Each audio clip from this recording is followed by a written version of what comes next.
Good morning mummy. Good morning. ఇప్పుడు breakfast ఏం చేస్తావు? సెట్ దోశ విత్ సాగు చేస్తాను. మిక్సెడ్ తరకారీ వేసి కర్ణాటక స్టైల్ బాగుంటుంది సెట్ దోశలోకి. ఇదో మిక్స్ తరకారీ, బీన్స్, క్యారెట్, బీరకాయ నూకల్లో ఒకటి వేసిండాను. ఇదిగో పచ్చి బఠానీ కొంచెము. ఇది వచ్చేసి ఫ్రై చేసుకుంటాము. పలావాకు, లవంగాలు 4, చెక్క చిన్న చిన్న పీసులు 2, యాలక్ బుడ్డలు 2. ఇదో ఇవి పేస్ట్ చేసుకోవాలా. కొబ్బరి, పచ్చిమిర్చి ఒక 10, గోడంబి, కరివేపాకు, కొద్దిగా కొత్తిమీర, శనగపప్పు ఇవి పేస్ట్ చేసి మళ్ళీ వేసుకుంటాము. 4 స్పూన్లు ఆయిల్. దూరముండు, యాలక్ బుడ్డలు ఎగరేనే.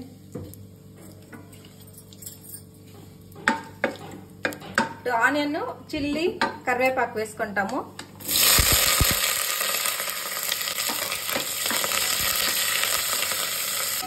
ఆనియన్ ఇంత ఫ్రై అయింది. ఇప్పుడు తరకారీ వేసుకొనేస్తాము. కట్ చేసి పెట్టుకోండి. కట్ చేసి బఠానీ, పచ్చి బఠానీ. బఠానీ లేకపోతే పచ్చి శనగబాయలు వేసుకోవచ్చు. అది లేదంటే శనగగింజలు వేసుకోవచ్చు. బాగుంటుంది టేస్ట్. ఇప్పుడు కొంచెం ఉప్పు,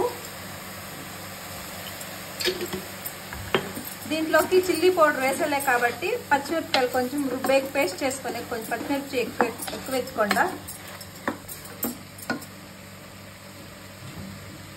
చాలా సింపుల్, తొందరగా అయిపోతుంది, టేస్ట్ బాగుంటుంది. ఇప్పుడు ఇది కొంచెంసేపు అట్లే ఆయిల్లో మగ్గని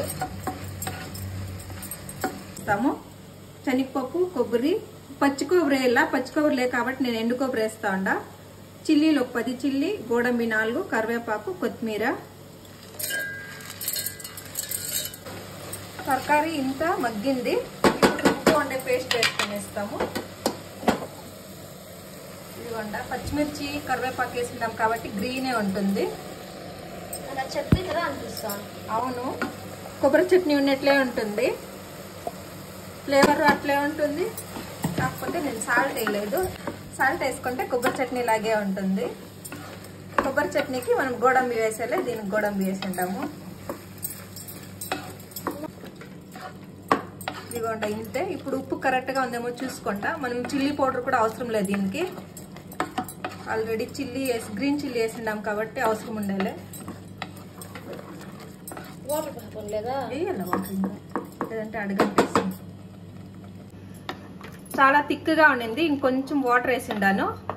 వేసి ఇప్పుడు కరెక్ట్గా మిక్స్ చేసి ఉప్పు కరెక్ట్గా ఉందేమో చూసుకోండి. కారం అయితే సరిపోయింది. ఓకే, ఉప్పు కూడా సరిపోయింది. ఇప్పుడు కుక్కర్ మూతేసి 2 విజిల్స్.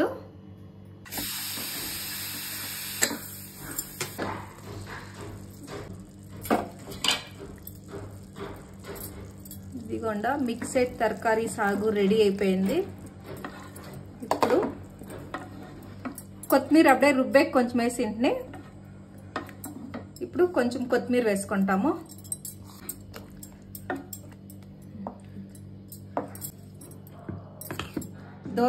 దోశ పిండి రెడీ చేసుకున్నాను. దోశ పైన వేసుకునే క్యారెట్, కొద్దిగా కొత్తిమీర,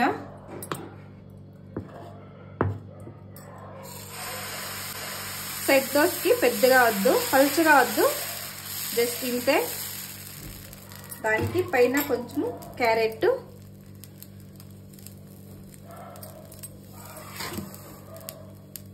కొద్దిగా కొత్తిమీర,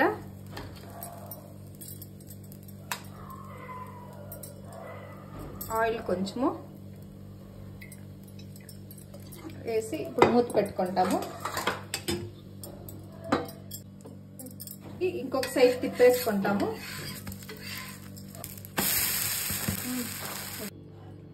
ఇదిగోండి సాగు